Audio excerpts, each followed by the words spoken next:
Good morning, Facebook, YouTube, and Twitter. This is Rich again, back for your first video blog of the day for Friday, January 22nd, 2016, around 7:43 in the morning, Billerica, Massachusetts. Going to be another nice and sunny day, cold, about freezing, but no wind, which is good.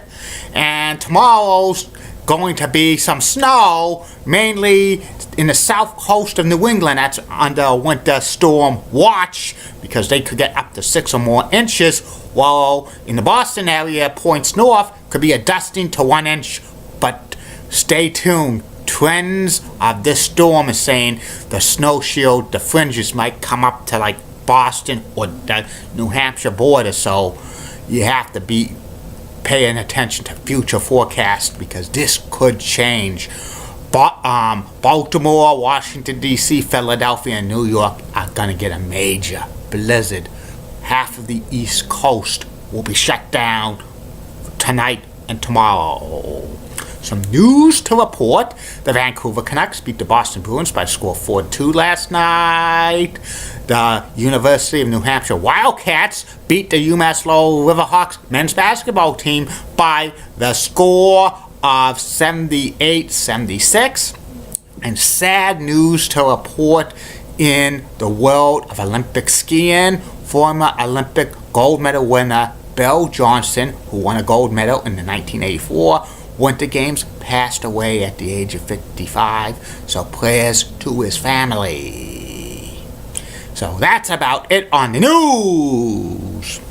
My first video blog subject of the day is about the NFL Network. The NFL Network is a 24-hour cable channel devoted to the National Football League, and it's real popular. It's the most popular sport in the United States, the NFL.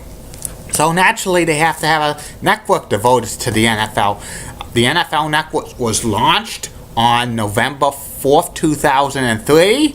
Their studios are in LA, California, and they have some great programming. Its signature programming is NFL Total Access. It's been on the air since the very beginning. The primary host of it is Rich Eisen, and it's an hour long. It's kind of like the Sports Center of NFL. They go over the biggest news stories of the NFL, have features, guest analysts, and there's other great programming on the NFL Network, including NFL Game Day and NFL Scoreboard.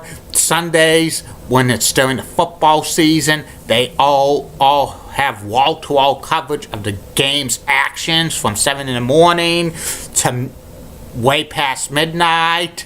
Also, they have a morning show called NFL HQ, which at one time was NFL AM, which gets you the news up to date for the NFL. Plus, there's other great documentary series on the NFL Network, like Football's Life, Undrafted, which is a reality show of football players who play college football but did not get drafted by the NFL, and they're trying out for NFL teams just to make the cut. Also, they rebroadcast Inside the NFL during the football season. They have had other great specials. They run a ton of NFL film archives because they have so much of it.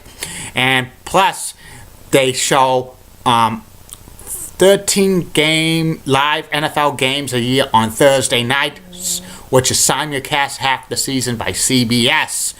From 2006 to 2013, they produced their own games, and some of the announcers were Brian Gumbel and Brad Nessler calling the action. And in the past, the NFL Network has covered the NFL Arena League, the Arena Football, for about 5-6 years. They actually had some bowl games for a few years, and they actually, in the past, had a college football show on the NFL Network, and they've shown high school football a couple of times, and they've also shown the Canadian Football League via TSN in Canada, and also for about 5 years they were the home to NFL Europe before that folded in 2008.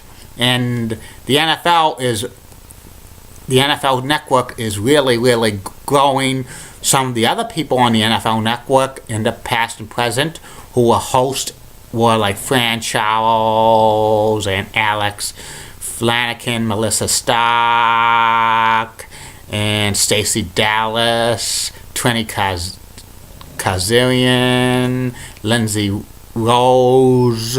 Some of the analysts that are on the NFL Network past and present, including Marshall Faulk, Steve Mariucci, Michael Irvin, and a whole host of others.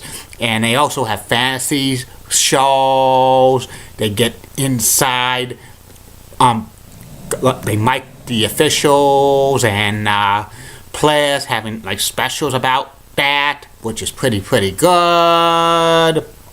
Also, they show from time to time classic NFL games, or like the best NFL games of the week, but they have to consolidate it to about 90 minutes or so, or 60 minutes, because they take out some of the plays. They skip the halftime show of these games. They've shown replays of Super Bowls, and they've had other great specials. And a lot of people in the cable industry say that the NFL Network is better than ESPN with the football coverage, and I agree with you to that.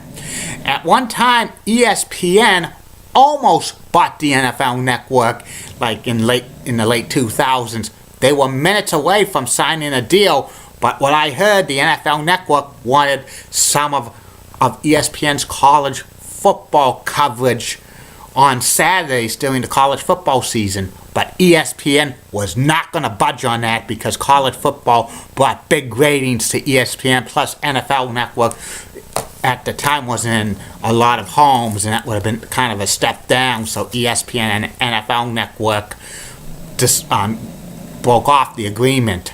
And there's been a lot of rumors going around that CBS might be buying a minority interest in the NFL Network, up to 40%.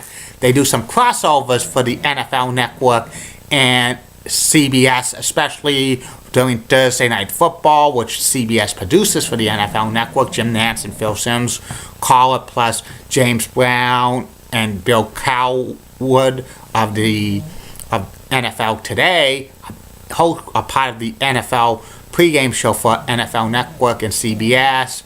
Plus, they have cross segments during the NFL Today on CBS this past season with the NFL Today crew and the NFL Game Day crew. So that's something to watch in the next few months or so. I think that's going to happen.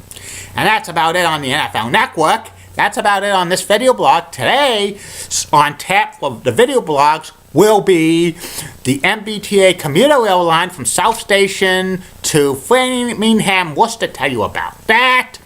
And the third and final video blog of the night, the last person I profile for the month of January, taking a week and a half vacation. It's about the late former pro wrestler and announcer and manager Lord Alfred Hayes. Tell you about him. Promotional considerations paid for by the following. And a lot of great stuff coming up on these video blogs. Tomorrow, the top 10 list return from their break. They'll be back for a little while. And the first top 10 I'm going to do will be the top 10 greatest sports dynasties of all time, professional sports dynasties. You gotta see who's number one. And lots of great stuff coming in days, months, weeks, years, millenniums ahead. Getting great support on here, and that's great. Don't forget, shout outs and plugs. PM me, and they will be shouted out and plugged. If you don't send me a PM It won't be shouted out and plugged. And like I always say, keep calm, everybody. I'm a Julie Bratton guy. Molly Rosenblatt of WCCO Lots and has nice legs. Elizabeth Hart's so stunning. She's the best.